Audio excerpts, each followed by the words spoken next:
kenapa korang pergi pasar Ramadan tak pergi restoran? Kerana kalau murtabak RM12 dekat mamak tapi RM20 dekat pasar Ramadan, kenapa orang masih pergi pasar Ramadan? Make sense lah soalan tu. Kenapa dia lebih mahal daripada restoran? Dah tahu mahal tapi kau pilih situ kan? Yalah. Itu pasal mereka boleh naik harga. Bagi saya sebagai pelanggan setia Bazar Ramadan, saya suka convenience sebab contohnya ada banyak makanan yang akan available kat Bazar Ramadan yang biasanya takkan available bila bukan time Ramadan. Contohnya lemang, contohnya ayam percik ada tapi susah nak jumpa. Lemang Betul. memang mahal semasa bulan Ramadan. Okey lah.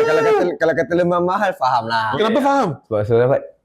So ada makanan yang susah nak dapat kecuali kat Bazar Ramadan. Saya berpadalah juga. Saya akan cuba tengok, okey, kalau nasi ayam saya tahu biasanya saya dapat boleh bawah RM10, kenapa saya nak bayar RM20.